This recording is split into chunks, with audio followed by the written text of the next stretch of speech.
Já, gott kvöld. Velkomin í Rauðan raunveruleika.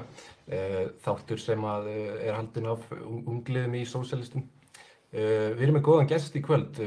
Davíð Þór Jónsson, prest, leikara, grínista, margt fleira. Við ætluðum að fá hann í kringum jólin en það gekk ekki alveg eftir. Það var einhverjar sóttkvíar og alls konar. Átti að vera Christmas special. Já, þetta átti að vera svona Christmas special. Við ætluðum að ræða svolítið hátíðarnar og Jesú pælingar og svoleiðis. Velkomin. Takk. Okkur langaði bara fyrst svona að byrja á því að spyrja þig bara hvað er það sem fékk þig bara til þess að verða prestur? Þú veist, hvernig svona... Hvernig leiddist þú út í það? Hvernig leiddist þú út í trúarbröð? Já, nokkulega. Það, sko, ég get sagt löngu og persónulegu vannu söguna af því, sko. Ég hef alltaf verið trúaður upp að vissu marki. Ekki kannski haft mikla trú á trúarbrögðum, en svo heillaðist ég af guðfræði, fór að læra hana, aðalega bara af akademískum áhuga á faginu.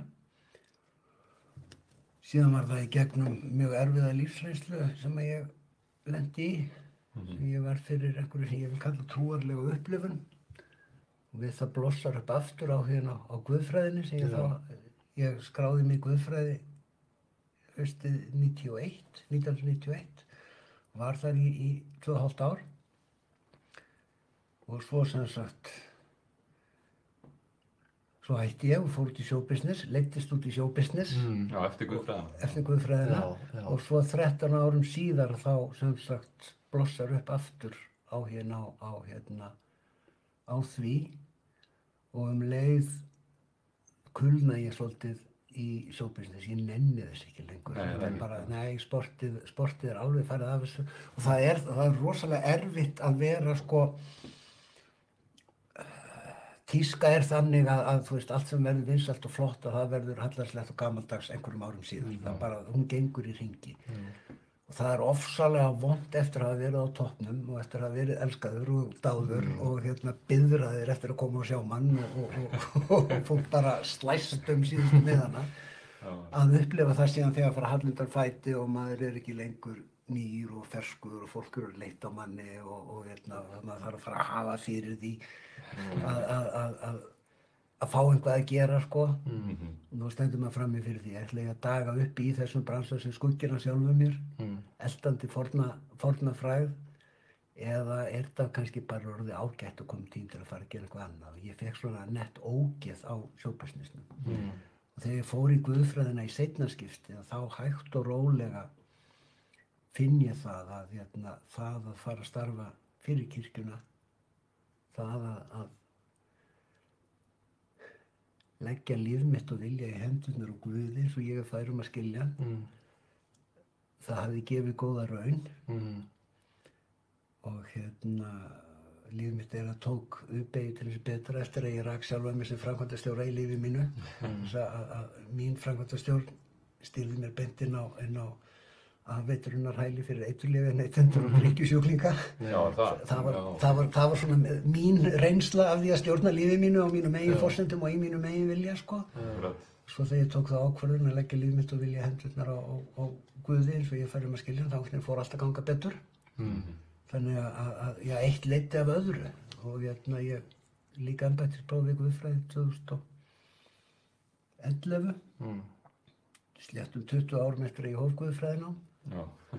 En þá reyndar 13 af þessum 20 árum hafði ég verið að gera annað. Þetta er 5 ára nám sem ég tók á 7 árum, en það var ég tíma í hálfri námsframvindu og í fullu starfi með, sko. En þú sem sagt að byrja í guðfræðinni án þess að hafa eiginlega trú og svo byrjar þú hefði svona eitthvað instinkt fyrir því eða svona? Þegar ég byrjaði í guðfræðinni 91, þá myndi ég ekki segja að ég hefði átt mér einhverja persónulega trú eða trúarsamfæringu. Ég meira svona hafði nokkra vissu fyrir því að það væri meira milli himins og jarðar heldur en augað sér. Ég var fyrir einhverju sem ég get kannski kalla trúarlega upplifun þegar ég var á sjónum. Það er bara stóra váið þegar þú ert einn út á dekki í nístingsgatti og sjórinn er spegilsléttur og norðurljósin dansa á himninum og þú veist að sjórinn er fyrir neðan frostmark og einu ástæðan fyrir hann er ekki klakastykki svo að hann er á hreyfingu og hann er saltur og ef þú dyttir þarna úti þá ættir svona 90 sekúndur eftir að ólifa þegar þú hallar þér í kojuna þá er þilið á milli þín og dauðans ekki meira en það. Það er ekki meira en það, sko. Öll þessi víðátta. Já, þannig að það hafði mjög sterk áhrif á mig og þá var svona einhvern veginn, ég kom af sjónum sannfærður það að Homo sapiens væri ekki það æðsta, mesta, stærsta og glæsilegasta sem til væri í heiminum. Nei. Það væru einhver önnur öfl á ferð, heldur mannlegur máttur. Já. En það var ekki einhverjar hugmyndir Guð sem hægt verið að eiga í einhverju persónulegu vitundasambandi við, sko. Nei. En þá er þetta ekki, það hvernig, maður lærði allavega kristnina í skóla og svona, það var meira kannski þennan, Guð sem er einhver fígúra, einhver faðir, almáttugur faðir á himnum og við að fara eftir einhverjum ákveðnum reglum og lúta ákveðnum hefðum einhvern veginn. Þú sér það kannski ekki alveg svona eins hefðbundið og er kannski svona mainstreaminu allavega kennt. Nei, ég sé það ekki þannig fyrir mér. Guð er í raun og veru þægilegt þryggjast af orð yfir það sem þú trúir á. Skilurðu? Í stæðan fyrir að segja það sem ég trúi á, það sem ég trúi á, það sem ég trúi á. Það bara segir Guð. Og það er fullt af fólki sem segist ekki trúa á Guð. En það svo þegar að skoða, þú veist, hvað snýst líf þessa ágæta fólks, ég er ekki að gera lítið úr, ekki misskilja mig, þá hefur það bara dubbað einhver hugtök eins og hvað veit ég, samkennd eða kærleika eða eitthvað sem það trúir á. En því líður svo illa með orðið Guð, þannig að það getur ekki kallað þessi gildi Guðsinn. Svo náttúrulega til fólk þarna úti sem er í mjög virkri og aktífri mammonstilbeiðslu. Trúir ekki á neitt annað en peninga. Já, akkurat. Og sjálfur var ég í nokkur ár mjög virkur bakkusardýrkandi. Fór reglulega í kirkjuna mína og kraup við altari þar sem að barþjónninn afhendi mér lífselexírinn, sakramentið úr krana. Já, nákvæmlega. Erum maður kannski meira eins og þræll fyrir aðstöðu? Ég upplifði það þannig, Bakkus er mjög skemmtilegu ferðafélagi en afleitur húsbóndi, sko. Já, nákvæmlega. Ég var hamingjusöm fyllipitta í 20 ár, sko. Vandamálið er að ég var fyllipitta í 25 ár. Þessi síðustu 5 ár sem að ég eiginlega, mér langar ekkert mikið að heimsækja aftur. Ég tengi við þessa trúarlegu upplifun, en ég get ekki sagt að ég trúi á einhvern ákveðin Guð eða neitt, en ég tengi þetta akkurat svona víðáttan sem maður sér, maður horfir út í geim og maður gerir sig grein fyrir alla stjörnurnar sem maður sér er bara pinkur lítill partur af allri vetrarbrautinni og svo eru milljónir vetrarbrautna og við vitum ekkert hversu lengi þetta heldur bara áfram, þetta bara endalaust og maður fær þessa tilfinningu einmitt. En maður kannski getur ekki alveg sett það niður í eitthvað form. Hver stórkostlegt er það að þú ert hluti af þessu, þú ert ögn af alheiminum sem er orðinn meðvituð sjálfa sig og sína eigin smæð. Og ég sem barn og unglingur, ég gekk í gegnum svona þunglyndisskeið þegar mér var ljóst náttúrulega í fyrsta lagi minn eigin dauðleiki og svo þetta að forgengileiki alls sem er. Til hvers á ég að fara í skóla þegar heimurinn fara að farast eftir 4 milljarða ára, hvað sem er. Ég var alveg þar. Þannig að svo fattar maður að það er einmitt dauðleikinn okkar sem gerir lífið svo dýrmætt. Því ef að lífið okkar væri ekki takmörkuð auðlind eins og það er, akkur ætti ég þá að vera að hafa fyrir því að fara á fætur á morgnana. Okkur eru skammtaðir dagar. Þannig að hver og einn þeirra er svo óendanlega mikilvægur. Ef við fengjum endalausan fjölda af ævidögum þá myndi ekki breyta neinu, þá myndi bara fara heim og halla þér í viku eða 75 ár eða halla þér út þetta jarðsögutímabil. Og heimurinn hreyfist bara áfram og þú gerir ekkert. Það væri kannski engin meining í rauninni að þú veist að erfitt með það. Það var hann gædran, Tyson. Mike Tyson? Nei, ekki nefaleikamaðurinn, heldur einmitt Neil deGrasse Tyson. Neil deGrasse Tyson, já. Hann sagði einhvern tíma það hræðilegasta sem gæti komið fyrir mannin væri að öðlast ódauðleika. Vegna þess að þá yrði lífið einskis virði. Það sem gerir lífið einhvers virði það að þú veist, það lokað mark þarna einhvers staðar og þú hefur bara fram að því, þetta tími sem þú hefur. Já, akkurat. Svo koma framtíðarkynslóðir bara að taka við og heimurinn heldur áfram. Já, algjörlega. En þú veist, þannig að það þvælist ekki fyrir mér hvort að Guð einhver gamall kall með skegg eða hvort að ég kalla hann föður eða móður eða eins og Davíð Stefánsson sagði bara þú mikli eilífi andi sem í öllu og allstaðar býr, skilurðu. Það ekki það sem truflar mig, það heldur eða það ég ekki að setja það þannig upp. Ég trúi á mun góðs og ills. Ég trúi því að það sé ekki bara spurning pragmatík, hvað sé gott og hvað sé ljótt. Ég trúi að samkennd og kærleikur séu af hinu góða. Og ég held að það sé mér sé bara darwinist fyrirbæri. Ef að mannkynið væri samansafn af siðblindum einstaklingum, þá ætti það ekki afkomumöguleika. Við værum ekki hér. Það einmitt auðvitað þegar maður heyrir talað að það er verið að líkja samfélaginu við ákveðin darwinisma, að það sem lifi af í mannlegu samfélagi sé eigingirni og það að ráðskast yfir aðra, en það er bara þróunarsagan sýnir að það er ekki þannig. Við erum félagsdýr og þeir sem lifðu af voru þeir sem hjálpuðu hvor öðrum og lifðu í hópum. Við gæti ekki verið meira saman. Þannig að ég segi ekki Hér ég ekki að tala um félagslegan darwinisma, ég bara tala um það við sem tegund höfum náð ákveðnum árangri og við höfum náð þessum árangri, eins og þú segir, sem félagsvið, ekki sem náttúrulega afburða einstaklingar koma fram í og valda straumhvörfum, en eftir sem áður þá viðgangur mannkynsins byggir á því að við séum svona í þokkalega laus við almenna siðblindu í samfélagi. Það byggir svolítið á samvinnu og akkurat ef allir væri bara siðblindir og stöðugt í keppni við að reyna að dóminera hvern annan eða að reyna að ræna hvern annan, þá væri þetta löngu fallið sig sjálft með því. Algjörlega. Það sem kirkjan eða ætti að vera, síðan það málið að fólk getur sagt hvernig hægt að læra guðfræði þegar þú ert að stúdera eitthvað sem ekki hægt að sanna sig til. En málið að guðfræði í raun og veru rangnefni á fræðigreininu og í raun og veru væri réttar að kalla hana trúfræði. Og trúin á Guð mjög raunverulegt fyrirbæri í mannlegu samfélagi. Og þessa trú hægt og í raun og veru sem heilla mig við guðfræðina að hún ekki til sem fræðigrein. Í raun og veru ekki. Það ekki eitt fagkennt í guðfræði sem heyrir undir guðfræði sem ekki var hægt að kenna einhvers staðar annars staðar. Það sem að guðfræði að hún samansafn af öllum mögulegum fræðigreinum sem skoðar manninn sem trúandi veru, samfélag manna sem samfélag trúaðra. Þannig að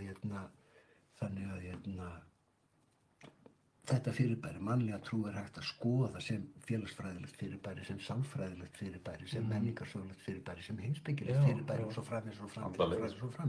Og það það sem guðfræðin gerir. Kirkjan hins vegar, eða sömuleiðis, kirkjan staðreynd.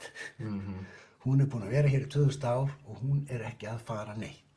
Og þá það spurningin, ætlum við að fara í stríð við hana og reyna að útrýma henni af því að hún að boða einhverjar Guðs hugmyndir sem að henda okkur ekki. Það nú verið reynt áður og verið reynt öldum saman. Eða sjáum við potensialið sem að býr í kirkjunni sem samfélagi trúar, sem samfélagi fólk sem að allavega í orði kveðinu segist aðhylla ákveðin grunngildi. þess vegna sem ég gekk til liðs við kirkjuna, ekki vegna þess að mér þætti lútersk dogmatík svo fascinerandi. Það var ekkert af því. Heldur gerði ég það af því að ég sá að kirkjan getur verið og ætti að leitast að vera samfélag þau góðu gildi sem að Jesús Kristur boðaði. Og ekki bara í að boða þau, heldur í að lifa samkvæmt þeim, starfa samkvæmt þeim. Og þú veist, við erum með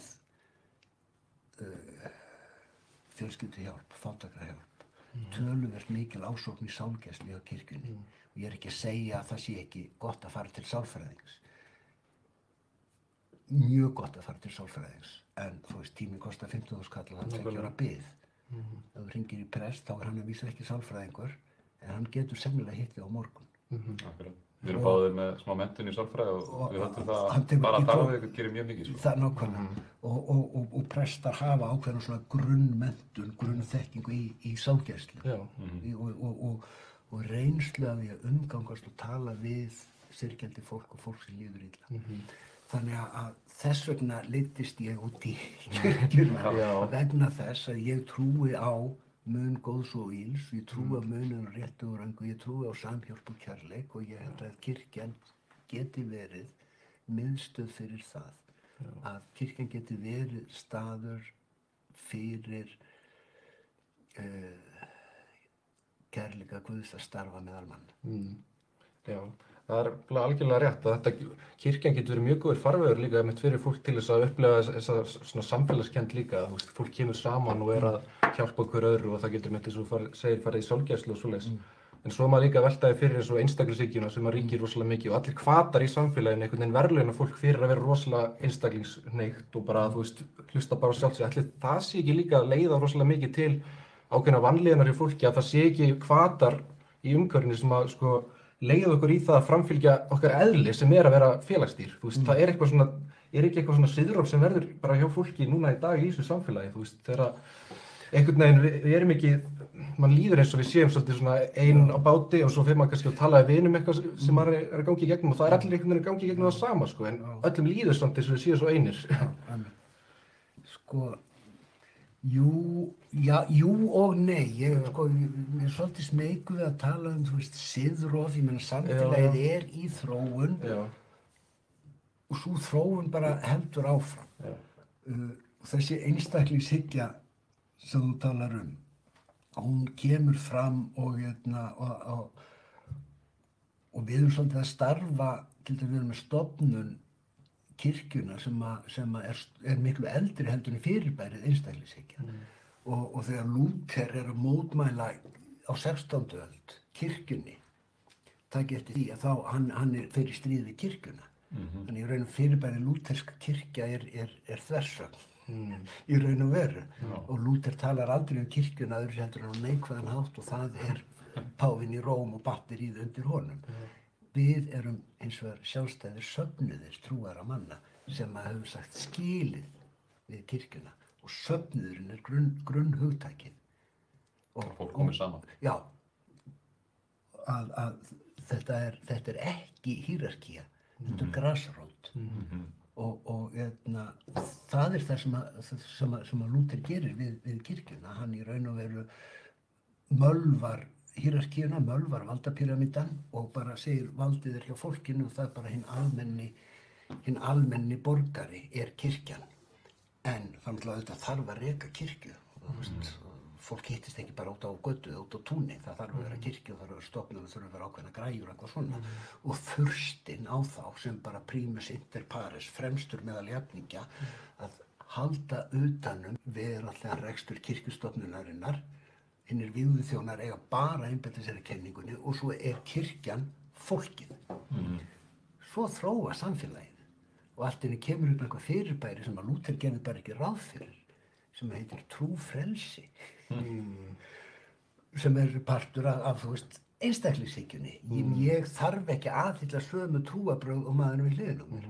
En í gegnum aldirnar er trúarbrögð er félagslegt fyrirbæri, ekki persónulegt. Þetta er félagslegt. Við erum samfélag, kristið samfélag eða íslamskt samfélag eða hvað sem er. Og þá fara hlutinni svolítið að raskast. Allt í einu er trúin mín, þú veist, millilega laus milli mín og Guðs, og ég þarf ekki dýrlinga og ég þarf ekki páfa og ég þarf ekki presta, en af hverju ætti furstinn þá allt í einu að sjá að vera, hvað gerist ef að furstinn er ekki kristinn, og hann þá að sjá að reka kirkjubygg, á hann að halda við kirkjunni. Það fara að vakna alls konar spurningar. Þá fara að vakna alls konar spurningar, og það sem gerist í lýðræðissamfélögum er að furstinn verður að furstavaldið fer yfir í kirkjumálaráðuneytið og þá verða allir brjálaðir yfir því að eitt trúfélag sé ríkisrekið en ekki hinn, og þá eru sett lög sem heita aðskilnaður ríkis og kirkju, og þá fara öll völd úr kirkjumálaráðuneytinu aftur til kirkjunnar og hún verður sjálfstæð stofnun, og hvert fara þessi völd til enda á borðinu hjá biskup, þannig að allt er komið biskup sem er bæði fursti og biskup, þannig að hann er bæði með veraldlega valdið og andlega valdið, sem er í raun og veru það sem að Lúther fyrir 500 árum reis upp til þess að sjá til þess að yrði ekki, sko. Og það er það sem er siðbótin sem er núna að mínum dómi nauðsynlega innan kirkjunnar. Siðbótin, breytingarnar skulum við bara segja, er það að vekja aftur okkar lúthersku rót og segja, ok, við getum ekki lengur varpað rekstrinum yfir ríkið af því að við komum fyrirbæri sem Lúther sá rétt fyrir, sem heitir trúfrelsi. Þannig að við getum ekki krafist þess að ríkinu að það reki okkur. Og þessi fjölbreytni í mannlegu samfélagi í dag, hjá okkur á Íslandi og Vestmannaeyjum. Nákvæmlega. Og þjóðkirkjan er ekki þjóðkirkja að því hún sé ríkisríki, hún er þjóðkirkja því köllun hennar er að þjóna allri þjóðinni, óháð til dæmis í fyrsta lagi búsetu, og er eina trúfélagið, mér vitalega á Íslandi, sem bara hefur burði til þess að þjóna öllum jafnt óháð búsetu, en líka óháð aldri, kyni, kynferði og sem betur fer kynhneigð, þá það hafi þurft að berjast fyrir því, og annað sem færri vita, óháð trúfélagsaðild. Þú þarft ekkert að tilheyra þjóðkirkjunum til þess að fá þjónustu í þjóðkirkjunar. Þú getur verið gallaður trúleysingi, tekið upp símann og hringt í prest og hann tekur á móti því sálgæsluviðtal eins og hverjum öðrum og rukkar þig ekki það frekar heldur en hann myndi rukka einhvern annan. Presturinn skýrir börnin þín þótt sama hvaða trúfélagið þú tilheyrir. Presturinn giftir þig hvort sem þú tilheyrir kirkjunni eða ekki. Presturinn jarðsingur þig hvort sem þú tilheyrir kirkjunni eða ekki. Það er það sem gerir þjóðkirkjunni mínum að þjóðkirkju. Ég held að sé svolítið með okkar kynslóð og okkar tvekja, okkur dettur ekki beint í huga að fara inn í kirkju. Nei. Annaðhvort á sunnudögum eða bara í einhverjum sálgæslu eða eitthvað. Og ég held að það sé kannski komið frá bæði út af því að við erum með fjölmörg dæmi presta sem eru gerast brotlegir ýmislegt og kynferðisafbrot og margt fleira. Og einmitt eins og kaþólsku prestarnir voru fyrir tíma Lúthers bara að nýta valdastöðuna sína. En svo hittum maður menn eins og þig og fleiri prestar sem ég hitt svona á síðustu árum, og þá gerir maður sér grein fyrir því að maður gæti haft mjög gott að, þó maður sé ekki einu sinni trúaður, sko, að kíkja inn í kirkjuna og fá að spjalla við einhvern vandamálin sín eða maður er nýbúinn að missa ættingi eða eitthvað. Algjörlega. Það er eitthvað sem maður er vel hægt að gera. Algjörlega, og jafnvel bara kíkja í messu og ef þú varst ekki trúaður er kannski til að gefa Jesú séns, þá kannski getur presturinn útskýrt fyrir þér hvað hann var að gera þegar hann var að velta borðunum og hýða víxlarana með svipu og nákvæmlega hvað hann var að gera þegar hann sagði við góðborgarana í samfélaginu að tollheimtumenn og skækjur yrðu á undan þeim inn í himnaríki. Hann var pönkari. Það er bara nánast ómögulegt fyrir ríkan mann að komast í himnaríki. Tali nú ekki það, sko. Hvað við gerum til að öðlast eilífs líf. Seldu allt sem þú átt og gefðu það fátækum og komdu svo til mín. Þannig að hann setur áhersluna alveg á þetta andlega. Kannski að við megum ekki flækjast í þessu veraldlega. Algjörlega, og þú setur náttúrulega mjög ósanngjarnar kröfur. Ég meina, á ég núna, á ég þá bara að fara og selja íbúðuna mína og setja bara konurinn minn og börnin á götuna af því ég seldi íbúðuna mína og gaf andvirðið til hjálparstofnunar kirkjunnar eða samhjálpar eða einhvers mjög göfugs tilgangs, skilurðu, og sitja svo bara á götunni og bara lifa á trúnni á Jesú, skilurðu. Þetta er svolítið hardcore og ekki eitthvað sem ég held að nokkur prestur myndi mæla með því að ég held að engin starfandi prestur í dag myndi svara spurningin ef hann kæmi til hans og prestur hvað við gerum til að öðlast einhvern lífi. Ég efast að nokkur prestur myndi segja þetta. Seldu allt sem áttu og gefðu það fátækum og komdu svo til mín. Þó að það sé dæmið sem að Jesú gerir. Þó að það sé nákvæmlega dæmið sem Jesús. En ef við setjum Jesú í þetta sögulega samhengi þar sem hann var á tímum Rómar í Júdeu, segir maður það ekki? Júdeu. Hann í raun að glíma við, kannski, ég hef oft litið á hann sé að glíma við ægivald Rómverjana. Já. Þeir eru já. Sko, hann er hann er krossfestur. Sem segir rosalega mikið, en það var ekkert hver sem er krossfestur. Heiðarlegir morðingjar voru bara hálshöggnir og það er rosalegt vesen að krossfesta manneskju. Rómverjar voru pragmatískir. Hverjir voru krossfestir? Það voru uppreisnarmenn, það voru byltingamenn, það voru menn sem ógnuðu rómverskum yfirráðum, menn sem voru ógn við friðinn. Hafið þið séð Spartakos, þekkið þið söguna Spartakos, skylmingaþræla uppreisnina sem lauk með því að þeir voru allir krossfestir eftir veginu til Rómar. Sko, Jesús var ekkert fyrsti maður sem var krossfestur og alls ekkert svo síðasti og það fáránlegt að ímynda sér að þessi krossfesting hafi markað einhver tímamót eða hinum viðstödd hafi þótt hún eitthvað merkilegur en önnur. En bara svo staðnir að hann var krossfestur segir okkur nákvæmlega fyrir hvaða glæpa hann var krossfestur. Og þá verið að vara hann fyrir hvaða glæpa hann var tekinn af lífi. Og markmiðurinn með krossfestingunni er ekki að deyða hinn dæmda. Heldur að murka úr honum í lífið á eins hægan og kvalafullan og niðurlægjandi hátt og mögulegt öðrum til aðvörun. Og jafnvel stundum var mér að segja náð í nánustu fjölskyldu hins stöðadæmda og hún pínd til að vera viðstödd og horfa á. En það segir í Biblíunni frá því að það hafi verið náð í Maríu, móður Jesú, hún hafi verið sótt. Og krossfestingarmyndirnir sem við sjáum eru líka falsaðar að því leyti að hinnir krossfestu að þeir voru krossfestir naktir til þess að auka á niðurlægingu þeirra og blygðum. Sagan segir að Jesús hafi sagt á krossinu mig þyrstir, þá hefði tekið njarðarvött og vætt hann í ediki og borið að vörum hans. Og hvað er njarðarvöttur? Ekki hugmynd. Njarðarvöttur er svona svampur sem var hluti af staðalbúnaði rómverskra hermanna sem er bleitt og notuð til þess að þvó sér afturendan eftir að það hefði haft hægðir. Já, þú meinar. Svona komu þeir fram með konungljósins og lífsins.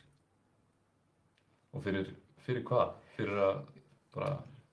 Og þar fyrir utan hefur nýverið komið í ljós þar þetta hefur verið þakkað. Það var víst standard þegar menn voru krossfestir og þá var þeim nauðgað áður. Það er ekkert annað. Til þess að auka á niðurlægingu. Miklu meiri viðbjóður en maður hafði haldið. Spurningin var Jesú nauðgað að öllum líkindum. Auðvitað var hann nauðgað af því að hann tók á sig hið mannlega hlutskipti eins og það lagði sig. Og það var það sem Rómverjar gerðu almennt við fólk sem var krossfestið. Já. Það var regla, frekar heldur undantekning að krossfestu manni var nauðgað af hermannunum áður en hóp nauðgað áður en hann var settur á krossi. Til þess að tryggja yfirráð sín, öðrum til aðvörunar. Og sko, ef við lesum Jóhannesarguðspjall þá er það bara sagnfræðilega ómögulegt margt þar. Þú veist, það voru ekki gyðingarnir sem tóku Jesú á lífi. Það er sagt frá þessum atburðum eins og að samkunda sem ekkert dómsvald hafi dæmt Jesú til dauða fyrir glæp sem ekki lá dauðarefsing við. Að aðstæðaráðið hafi dæmt Jesú fyrir guðlast. Það var ekki þannig. Rómverjar tóku Jesú á lífi fyrir að ógna friðinum, fyrir að ögra yfirráðum þeirra. Og þegar þau komið til þess að segja að það er sagt að þú hafir sagt að við eigum ekki að borga skatt og Jesús segir, erum við með pening á okkur? Og einhver lætur á pening og segir, af hverju er þessi mynd á peningnum? Þeir segja, af keisaranum. Og þá segir Jesús þess gullvægu setningu, gjaldið keisaranum þar sem keisarans er og Guði þar sem Guðs er. En hvað þýðir þessi setning? hvað er Guðs? Hvað er það sem er Guðs? Gyðingar voru alveg með á hreinu hvað var Guðs. Þjóðin var Guðs, hún var Guðs útvalda þjóð. Landið var Guðs. Öðrum orðum, Rómverjar eiga ekkert tilkall til yfirráða yfir gyðingum eða landið þeirra. Þannig að ég ekki geta sagt, Romans go home, skýrar. Já. Hann er svona anti-imperialisti. Algjörlega. Eins og margir í Suður-Ameríku og í Afríku og svona sem hafa risið upp gegn ægivaldi heimsveldisins í dag, Bandaríkjanna. Algjörlega. Og þeir eiga mikla samleið þarna, kannski, að þessu leyti. Algjörlega. Þannig að því að þið voru að spyrja mig, sko, eins og þið settuð upp hérna kynninguna á þessu spjalli, var Jesús sósíalisti? Að þá myndi ég segja, sko, svarið er náttúrulega nei. Einfallega þess að sósíalismi var ekki til og var ekki, sko, einu svona nothæfur sem hugtak í því samfélagi. Þannig að ef við myndum spyrja, hefði Jesús haft samúð með þeim grunngildum sem sósíalismin nútímans byggir á, þá er svarið að mínum dómi tvímælalaust já. Það hefði hann. Það hefði hann svo sannarlega, því að samúð hans er alltaf með lítilmagnanum, alltaf með hennum kúaða, alltaf með hennum undirokaða og jaðarsetta og bara frá upphafi til enda að lægsta stétt samfélagsins voru fjárhirðar.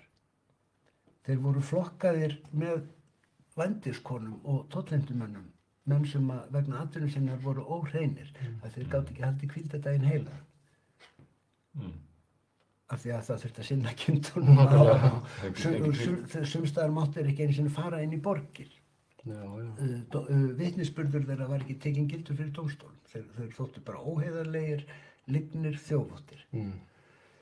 Það er annar hópur sem var gjörsamlega réttlaus, sem að mátti ekki heldur bera vitni fyrir dómstólum af því að hann þótti svo heimskur og ómartækur, og það voru konur. Svo fæðist Jesús og hann fæðist í fjárhúsi, eins og skepna. Í svona lægstu stétt.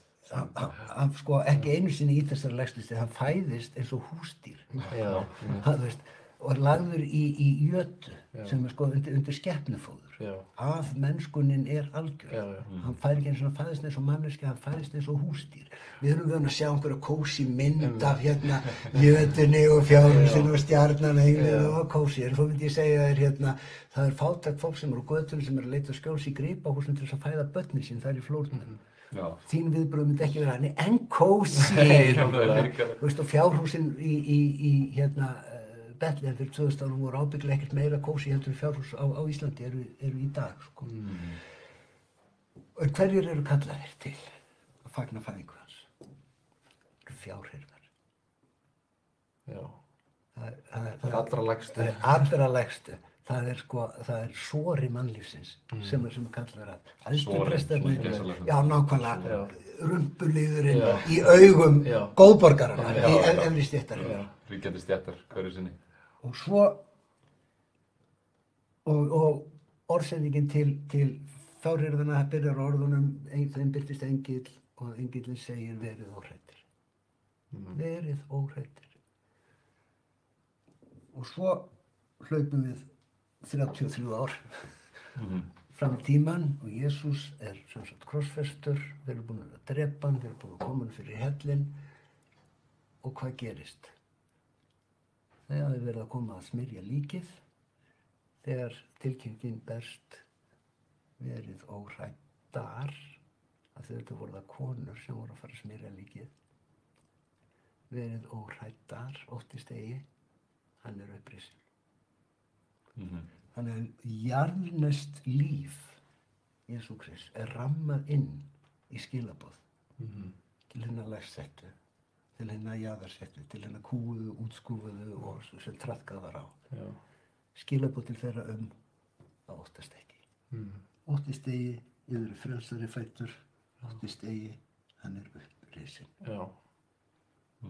Þannig að auðvitað er Jesús Kristur alltaf, Jesús frá Nasaret, alltaf talsmaður þeirra sem eru órétti beittir, þeirra sem eru kúaðir og undirokaðir. Hann er alltaf talsmaður jöfnuðar og og mannhelgis. Mannhelgi, mannlegrar reisnar. Hitt annað mál sem hefur verið bent á til dæmis. Af hverju talar hann þá ekki gegn þrælahaldi sem var landlægt á þessum tíma? Hann gerir það aldrei og með þess að segir hann einu staði rísið ekki upp gegn þeir sem ofsækja yður. Og sögnin sem hann notar þar, anti-istemi, að rísa upp gegn anti-istemi,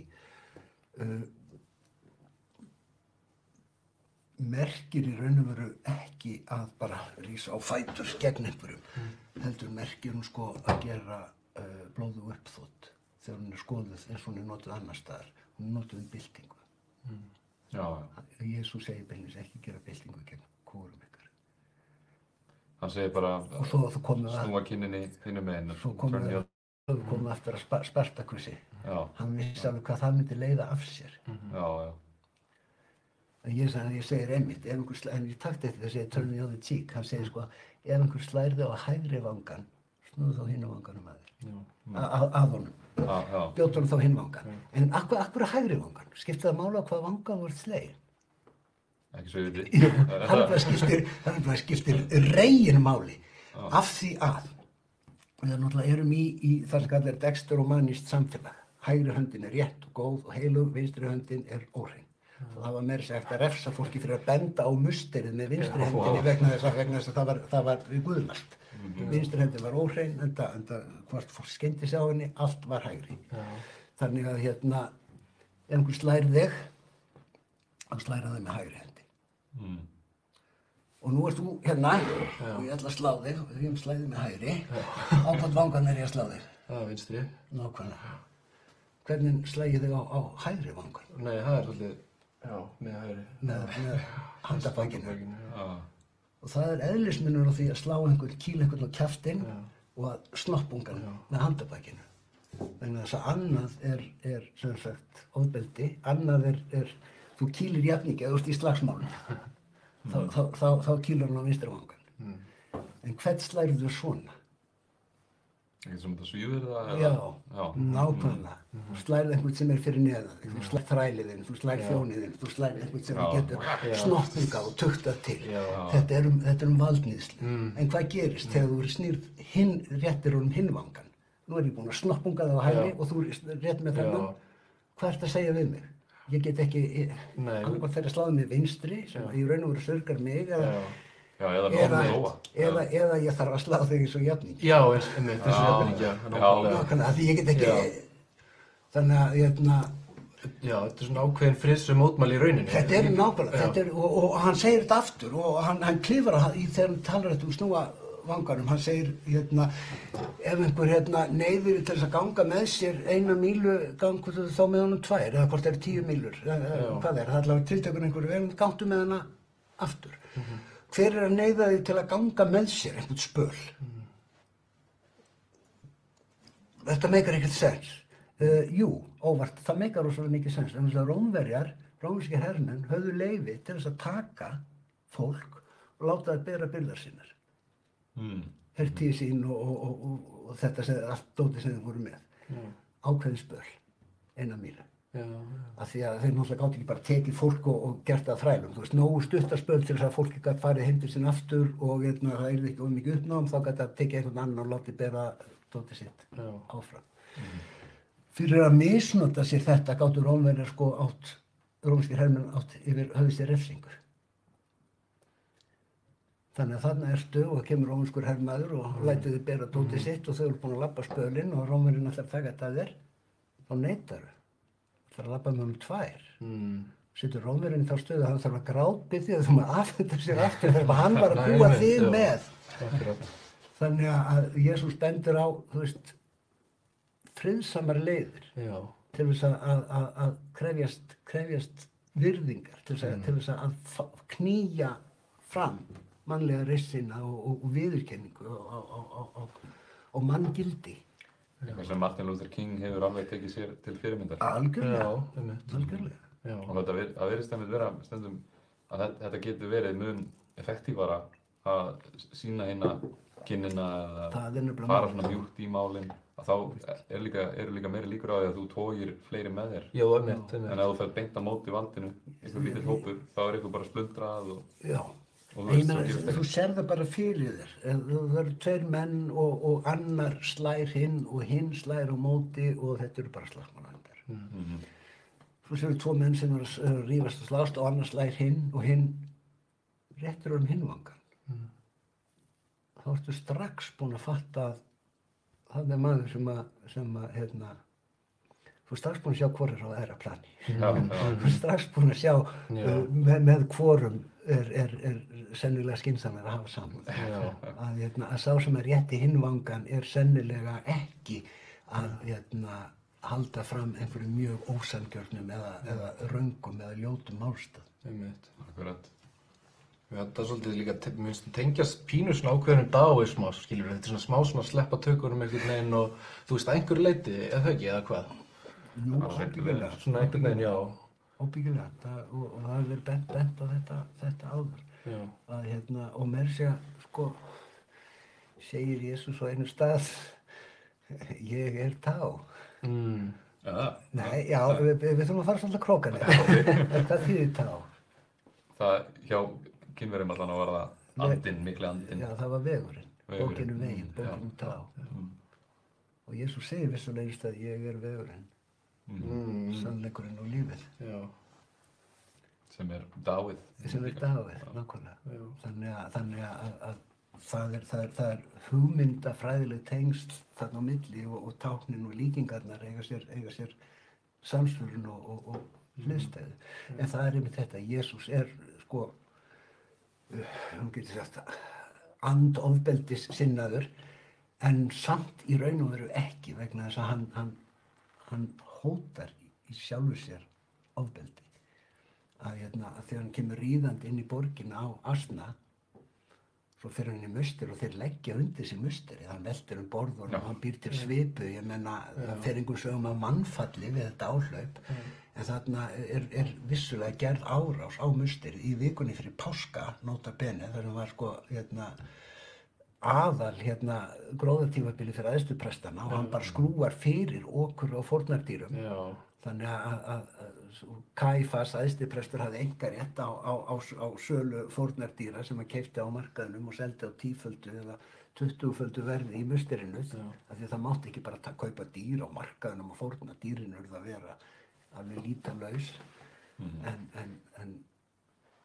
eða keypt í musterinu. Þannig að hann bara lokar fyrir þessa fjárplógsstarfsemi en punkturinn er það að hann ríður inn í borgina á asna og vísar þar með í spátumsbók Sakaría þegar hann segir sjáðu Ísrael, konungurinn mun koma inn í borgina ríðandi á asna, hann er auðmjúkur og hógvær.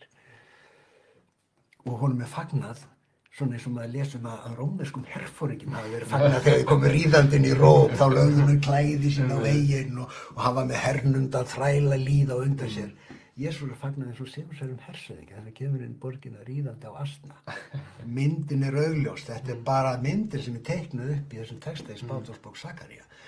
Höldum svo áfram að lesa spátumsbók Sakaría. Hvað gerir þessi konungur þegar hann er búinn að ríða inn í borgina á asnanum? Þá útrýmir hann öllum vopnum úr borginni. Hverjir voru með vopn í Jerúsalem á þessum tíma? Rómverjarnir.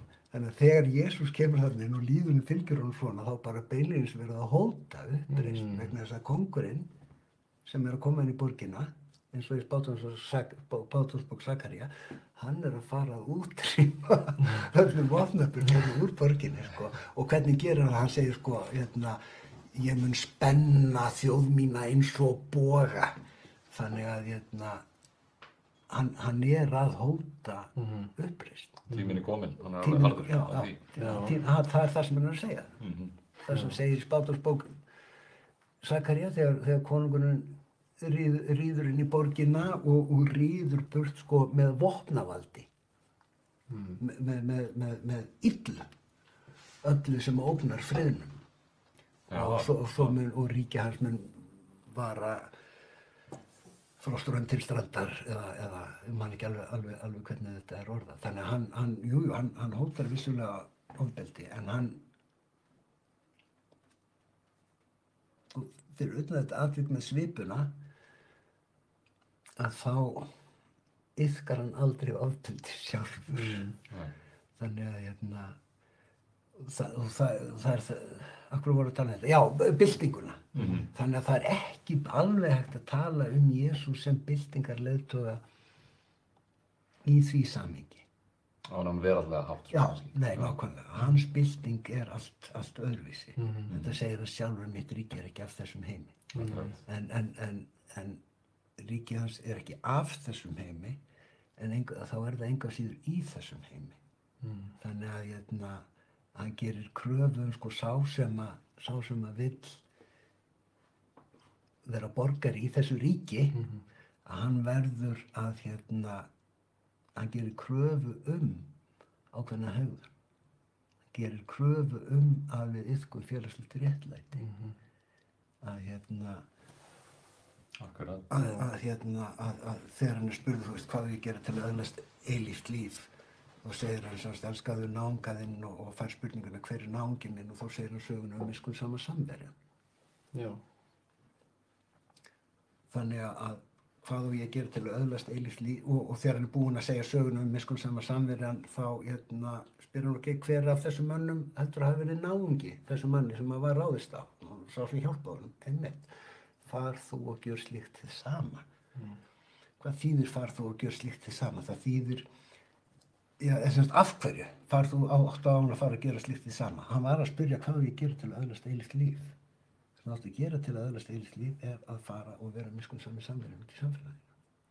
Og það þýðir að bara hjálpa öðrum og að taka afstöðu með þeim sem að þar er liggja. Algjörlega, sko. Við trúum ekki, við trúum á það sem kallar réttlæting af trú, ekki af gjörðum. Þú kaupir þig ekki inn í himnaríki með gjörðum þínum. Nei. Enginn verðskuldar að fara inn í himnaríki á forsendum síns eigin ágætis.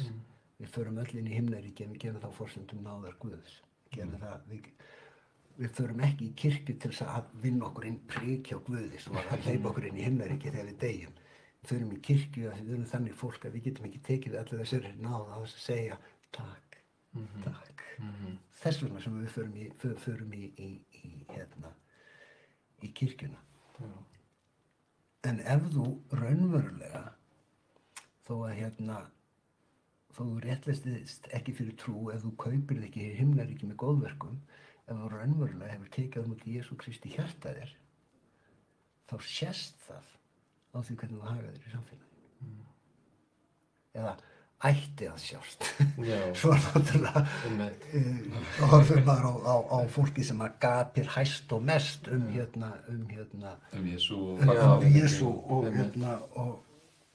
og maður segir, betur, veit þetta fólk eitthvað um Jesú?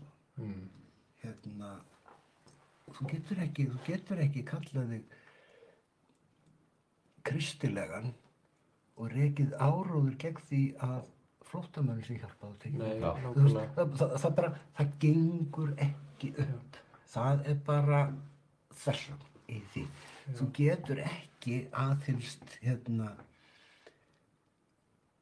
sagst aðhyllast kristin gildi og verið á móti, hvað veit ég, jafnrétti kynja. Já, einmitt. Skilurðu? Einmitt.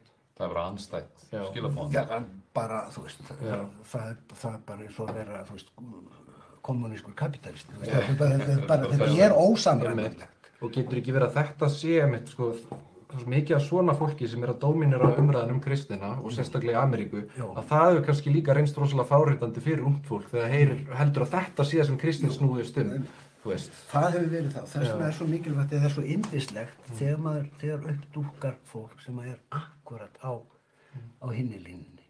En þeir eru ekki eins mikla peninga og þeir eru ekki með sjónvarpsstöðvar, en það eru mjög margir, og ef þið farið á YouTube og leitið, þá eru mjög margir mjög frjálslyndir og róttækir kristnisöfnir í Bandaríkjunum líka.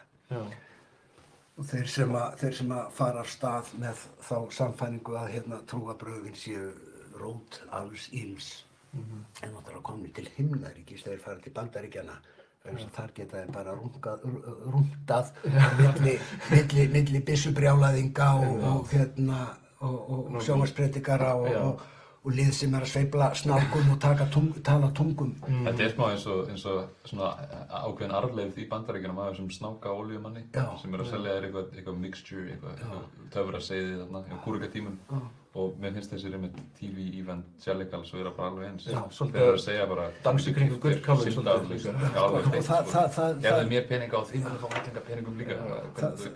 Það eitthvað í þessari amerísku innstillingu sem gerir það verkum að sko, ég held að Íslendingar svona upp til hópa þeir bara þeir slökkva bara þú nærð ekki til mín með þessum aðferðum, þvert á móti þú hrekur mig á flótta frá þér með þessum aðferðum en það einhver hluti Íslendinga reyndar fellur fyrir því. Við eigum okkar eigin Omega og eitthvað svona og þetta hefur svo sem að skotið kollinu hér. Og kannski hlutfallið ekki hærra í Bandaríkjunum en bara Bandaríkin eru svo stór að þetta hlutfall verður svo mikill fjöldi fólks. Þú veist, 5% Bandaríkjamanna töluvert, alveg hellingur af fólki. En já, sko, það fullt af fólki sem að fælir, held ég, svona hugsandi manneskjur frá kirkju og kristindómi með framgöngu sinni, einmitt bara með svona bulli eins og þessu að og öfgahærið skilurðu þar sem ég meina þú rekur ekki kynþáttafordóma á forsendum kristindóma. Þú veist, ég meina Kristur var gyðingur, hann var flóttamaður. Við erum vön að sjá hann teiknaðan upp sem ljósarðan bláeygan Norður-Evrópumann, mynd sem kolröng.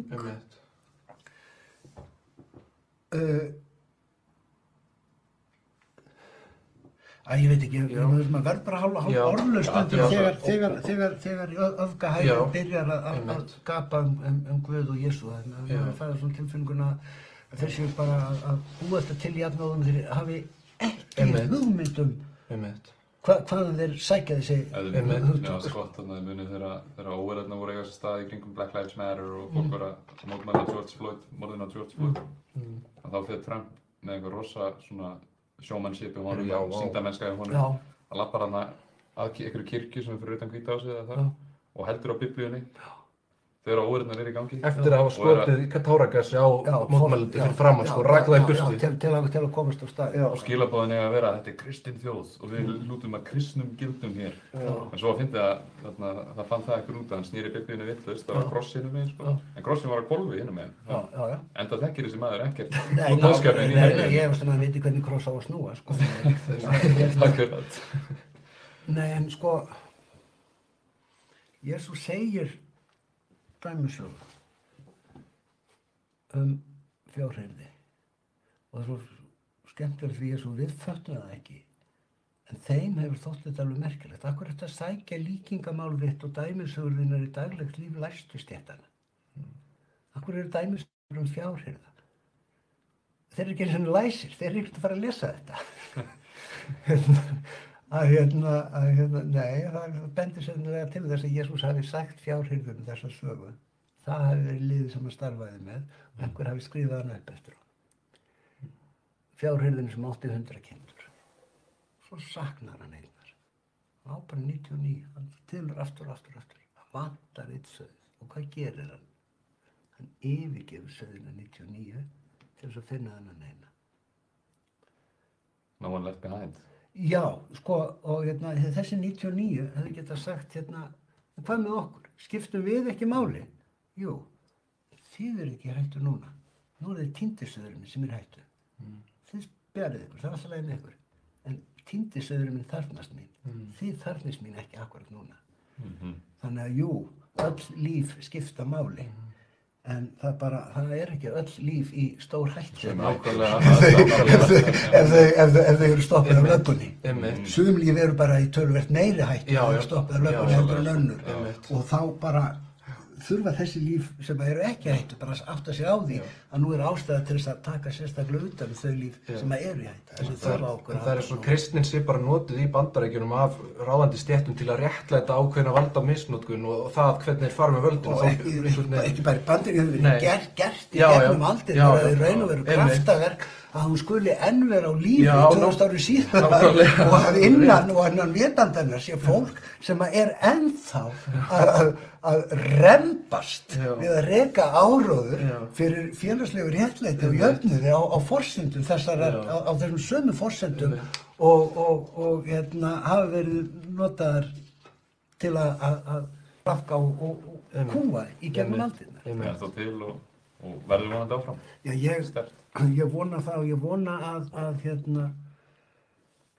þetta vona ég að kirkjan lifi lengi en og finni sér rödd og að fólk hverjar trúarsanna hlusti þegar kirkjan talar af því að sko við þurfum leiðsögn. Það er rosalega mikið af siðferðilegum álitamálum í gangi. Það er rosalega mikið um grundvaldar spurningar sem við þurfum að fara að velta fyrir okkur núna í framtíðinni og bara nú þegar. Ég meina, hver eru brýnustu mál samtímans? Það er loftslagsbreytingar til dæmis. Og félagslegt réttlæti. Og félagslegt, já. En tölum við þessi loftslagsbreytingar, getum við sagt hvað er kirkjan að blanda sér loftslag? Hún eins og Sigmundur Davíð skrifar einhverja grein það að kirkjan alveg komin út af brautinni ef hún heldur að hún eitthvað að fara að hafa skoðanir á endurvinnslu. Skilur það? Já, það má kannski reka áróður fyrir það, það má kannski færa rök fyrir því, en það skulum ekki gleyma því að í upphafi skapaði Guð himinn og jörð. Hann gerði manninn að herrum yfir jörðinni. Þannig að ef þú játar kristna trú þá verður að gangast við því að maðurinn hefur ákveðnar skyldur gagnvart reikistjörnunni sem hann trúað fyrir. Honum er ekki afhent hún til eignar. Honum er ekki afhent hún þannig að hann hafi bara rétt þess að tortímenni og gera hvað sem er það. Honum er afhent hún til umsjónar fyrir hinn réttmæta eiganda. Stendur ekki líka fyrir mannkynið en líka fyrir dýrin og allar verurnar á? Jú, nákvæmlega. Ég meina Guð býr til allar þessar býr til hið fjölbreytta lífríki og gefur manninum leyfi til að nýta sér það en hann gefur honum aldrei leyfi til að útrýma því gefur honum aldrei leyfi til að tortíma því og sömuleiðis með félagslegt réttlæti hvað er kirkjan á kirkjan eitthvað að fara að hafa skoðanir á skattkerfinu. Jesús talar ekki oft um peninga, yfirleitt þegar hann talar um peninga þá eru peningarnir tákn fyrir eitthvað annað. Hann talar um nota peninga í dæmisögum, talar um konung sem gefur mönnum talentur og sumir ávaxta talentur sínar og aðrir félagar. Og hvað eru þessar talentur? Af þessum forna gjaldmiðli er dregið orð sem enn er notað þetta fyrirbæri. Talent. Þetta eru guðsgjafirnar okkar, þetta eru ökugjafirnar okkar sem við eigum að ávaxta. Þetta er ekki peningar. Einasta talar hann um peninga. Það er þegar hann sér fátæka ekkju setja einn eyri í safnbaukinn eftir að ríkumennirnir höfðu komið og sett stórfé í baukinn. Og passa náttúrulega allir sæju hvað þeir væru að gefa mikið sko. Þá kom þessi fátækja ekkja og lét einn eyri. Og Jesús segir hún gaf mest vegna þess að hún gaf aleigur sína. Hún gaf allt sem hún átti. Hinir gáfu allir af ríkidæmi sínu. Hún gaf allt sem hún átti. Ef þetta er ekki kristileg réttlæting og hátekjuskatt, þá veit ég ekki hvar við ætlum að finna. Og fjármagnstekjuskatt og allt saman. Nákvæmlega. Og ég vona að kirkjan komist í þá stöðu, hvort sem fólk endilega fellst á allt sem hún segir, að fólk endilega játa kristna trú, að þegar hún tjáir sig siðferðileg álitamál, að þú sé lagt við hlustir og hennar innlegg í umræðum sé tekið alvarlega. Að hún sé ekki bara einhvað píp að það sé siðrof að hætta að kenna kristnifræði í skólanum eða það sé siðrof að leggja af aðvendu heimsóknir skólabarna. Þetta er svo superficial og þetta er svona pathetic self-preservation issue en ekkert sem við kemur stóru grundvallaratriði sem samfélag okkar er að glíma að þessar mundir. Efnislegur raunveruleiki fólksins og andlegur raunveruleiki þeirra líka. Nákvæmlega. Þeim líður og allt. Nákvæmlega. Þú veist það hvort að 6 ára börn koma í kirkjuna og syngja heimsból á aðvendur eða ekki. End all be all. Mér yfirbúrskend umræða líka oft þetta. Það er rosalega sjaldan kafa líka djúpt einmitt í þetta sem við vorum að ræða núna. Þetta er bara örugglega fyrsta skipti sem maður heyrt bara tala eitthvað djúpan hátt þessi mál, sko. Það er bara... Og ég held að þetta margir hafa ekki kynst þessu svona. Ég er ofsalega þakklátur fyrir öll tækifæri sem ég fæ til þess á þennan hátt að tala þessa hluti. Til þess að opna augu fólks fyrir því að þetta er ekki dogmatík, þetta er ekki hundleiðilegt, þetta er áhugavert og spennandi og ef þú hefur einhverja þörf inn í þér fyrir einhvern æðri sannleika, þú veist, og með fullri virðingu fyrir jógum og búddistum og hindúum og öllum heimsins trúarbrögðum. Ég hef verið spurður að af hverju kristindómurinn? Ok, þú hefur trúarþörf og þú vilt fá henni fullnægt. Af hverju kristindómurinn? Og ég segi, ég þarf að velja mér leið. Ég hef þessa þörf og ég þarf að velja mér leið. Ég get ekki farið allar leiðir. Ég þarf að velja mér leið og halda mig við hana. Ég hef aldrei haldið því fram að kristindómurinn sé eitthvað réttari eða betri trúarbrögð en önnur. Það eru þau trúarbrögð sem ég hef valdið mér. Ég haldaði mig við þau. Því ég hef ekki heldur neitt fyrir mér í því að þau sé eitthvað verri en önnur. Aftur á móti þá er það nú þannig að það er kirkja hinum megin götunum. Það er kross í fánanum mínum. Nafnið mitt er úr Biblíunni, skilurðu. Af hverju ætti ég að fara yfir hálfan hnöttinn og sækja mér vatnið til Indlands sem rennur í bæjarlæknum heima.